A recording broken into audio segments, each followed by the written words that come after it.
बाबा 5 दिसंबर का मतलब अभी तो बताया कि जंगल शेर रूपी राजा के बगैर खाली रहता है? तो बाबा ब्रह्मा बाबा ये जो त्रिमूर्ति में पहला शेर दिखाया जाता है, बेसिक ज्ञान का राजा, वो कब तक रहा है? 69 तक रहा। तो 69 में दूसरा शेर आना चाहिए या नहीं आना चाहिए?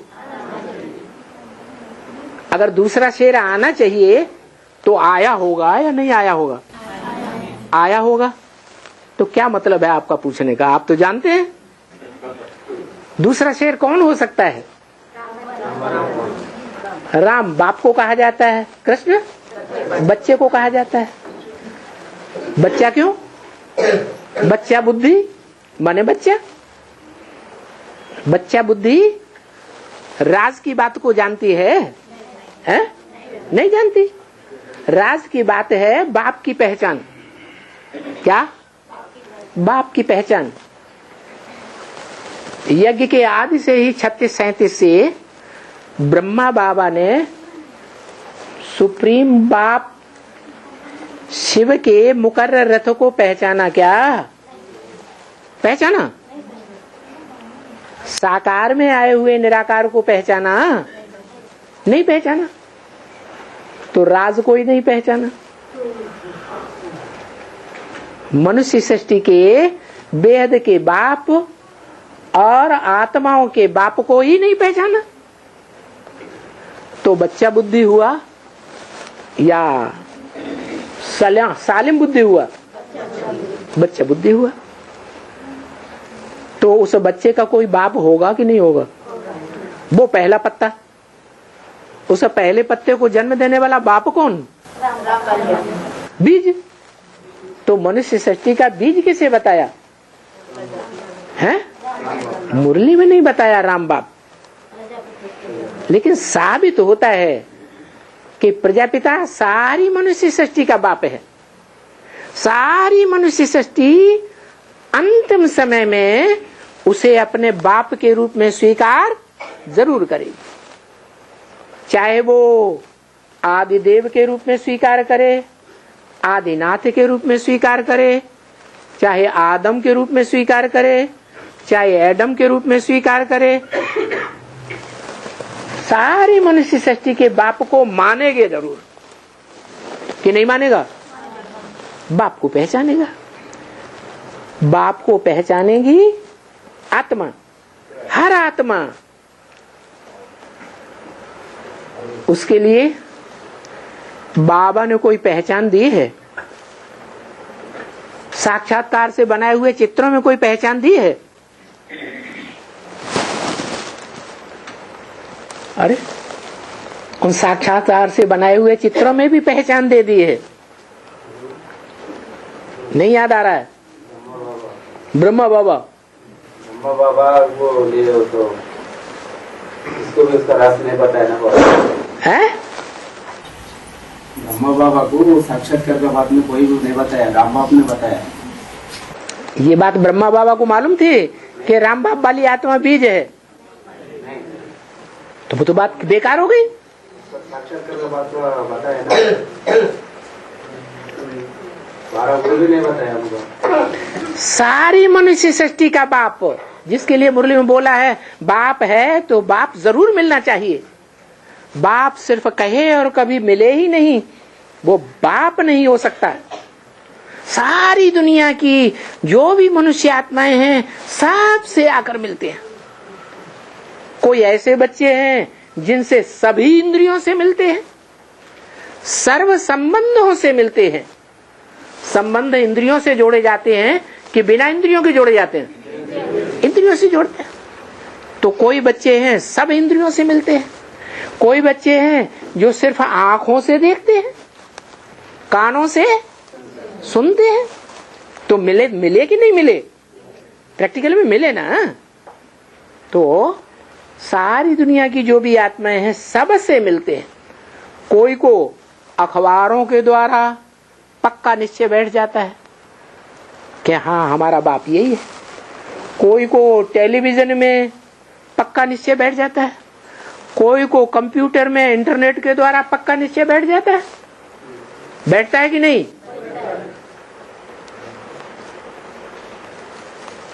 तो सारी दुनिया की सभी आत्माओं को बाप का मिलने का आभास होता है। हाँ, कोई को निराकार के ऊपर निश्चय बैठता है पक्का कि सारा कार्य निराकार कर रहा है, और कोई निराकार साकार दोनों को मान लेते हैं। कोई ऐसे हैं जो साकार को नहीं मानते, जैसे आर्य समाजी। देवताओं को या महादेव को मानते हैं? नहीं मानते। तो तीनों तरह के बच्चे। लेकिन बाप को, जो आत्माओं का बाप है, उसको मान तो जरूर लेते हैं। और मनुष्य सृष्टि के पहले मनुष्य को आदम एडम के रूप में भी मान लेते हैं, लेकिन भगवान के रूप में नहीं मानते। कहते भी हैं आदम को खुदा मत कहो, आदम खुदा नहीं, लेकिन खुदा के नूर से आदम जुदा नहीं, ऐसे कहते भी हैं। तो 4 चित्रों में बाबा ने एक साक्षात्कार से चित्र बनवाया है। झाड़ के चित्र में ऊपर कौन बैठा हुआ है? नीचे से लेकर ऊपर तक बिंदु बिंदु आत्माएं जा रही हैं। उन बिंदु बिंदु आत्माओं को आकृष्ट करने वाला संगम युगी कृष्ण है या सतयुग का कृष्ण है? कृष्ण माने आकर्षित करने वाला। तो वो आत्माओं को खींच रहा है, और तुम बच्चों के लिए तो खास बोला हुआ है, तुम बच्चों को नैनों पर बिठा कर ले जाऊंगा। बोला है कि नहीं? नैनों पर बिठा के ले जाऊंगा। अरे बच्चे साकार, नैन इतने छोटे, कैसे बैठा के ले जाए? और एक बच्चा तो है नहीं, ढेर सारे बच्चे हैं।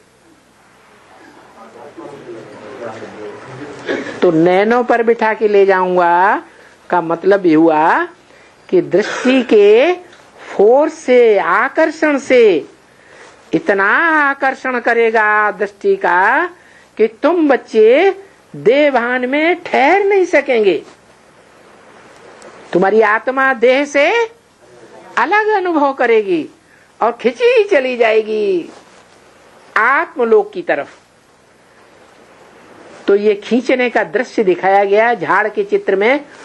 ऊपर बैठा हुआ शंकर का रूप, सभी आत्माएं ऊपर जा रही है। 500-700 करोड़ मनुष्य आत्माओं में से आखिरी आत्मा भी जाएगी या नहीं जाएगी?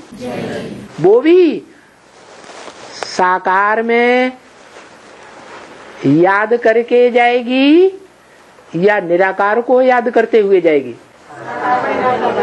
साकार में निराकार को याद करके जाएगी। उसको निश्चय बैठ जाएगा।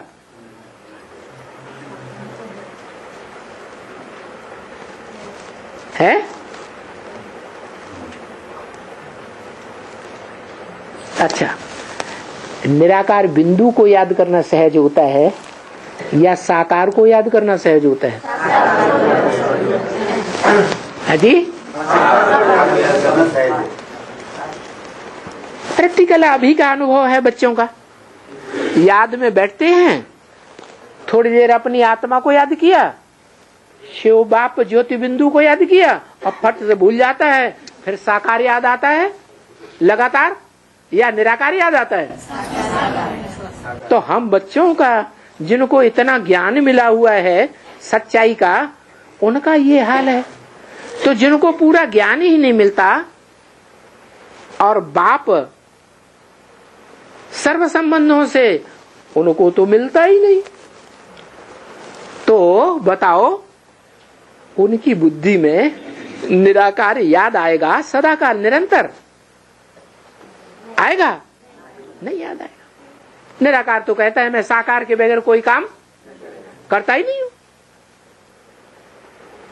तो सारी मनुष्य सृष्टि की आत्माएं चाहे किसी धर्म से कनेक्टेड हो, सभी आत्माएं उस साकार बाप की याद में ऊपर जाएंगी और उस बाप को पहचानेंगी कि नहीं? कि बिंदु को पहचानेंगी? ये बिंदु की वो बिंदु की वो बिंदु की वो बिंदु, कौन सा बिंदु है? कि सर्वव्यापी बिंदु है?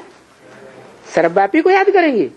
नहीं, याद तो तभी किया जा सकता है जब एक मुकर्रर रथ में भगवान प्रत्यक्ष हो।